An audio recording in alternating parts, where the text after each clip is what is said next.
Biden says the U.S. has made what he called unprecedented progress fighting climate change. Speaking at the annual COP27 summit in Egypt, the president also pledged to increase funding to African nations to adapt to climate change.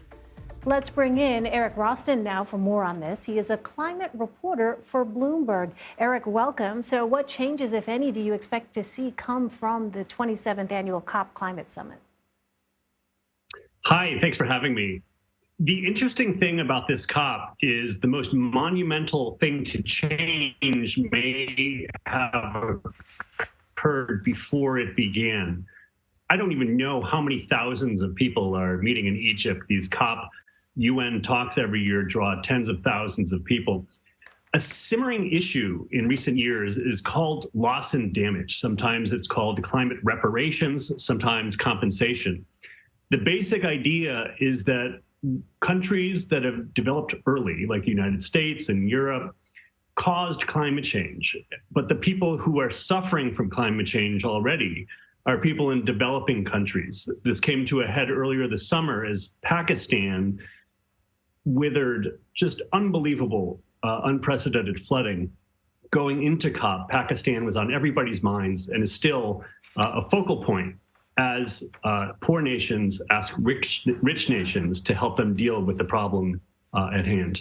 And so, Eric, what was then so significant before the conference even began? If we know now that these climate reparations are key, what are developed nations like the U.S. and China pledging to do, considering that they've really got to shoulder most of the responsibility here? You know, there's a saying in American politics that has been around for a long time, and it's about Social Security. And for many years, politicians wouldn't talk about Social Security because it was what's called the third rail of American politics. Yeah. And climate compensation has always been the third rail of international climate politics. And the agreement is actually that nations will discuss this. On the first day of the COP, nations agreed to officially put how to compensate, if or how to compensate poor nations on the agenda. And that in and of itself is something that developing countries have been waiting for since 1991, when the idea was first suggested.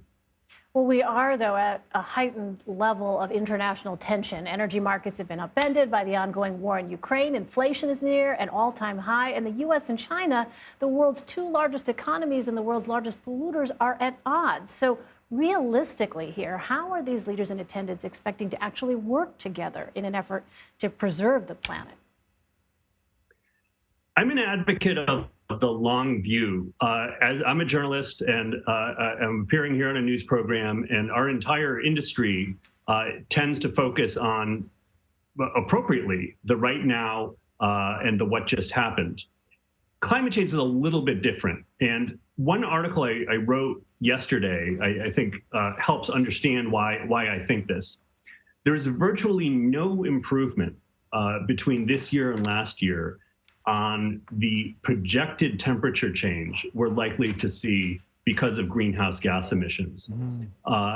However, I looked back to 2009 when an influential group called Climate Action Tracker first estimated how much temperature rise we would get from things that nations were discussing at COP.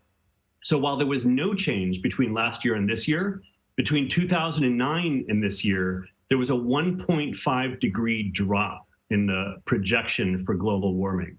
So in the long term, there is unbelievable progress that no one would have had believed exists would happen in 2009.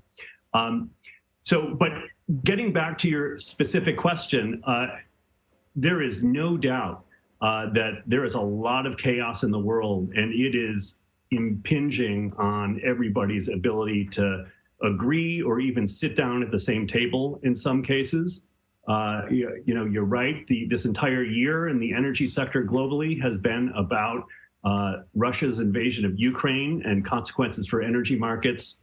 It's the world has ordered up more gas than several times more gas than than Russia even exports. So there's a lot going on and a lot of complexity. And if I had the answer, I wouldn't You'd be be a sitting millionaire. here. Well, thank you, Eric. And we were also looking at some of the CO2 level changes over time to kind of underline your point. Viewers can head to Bloomberg and read some of your articles. Thank you very much for joining us today.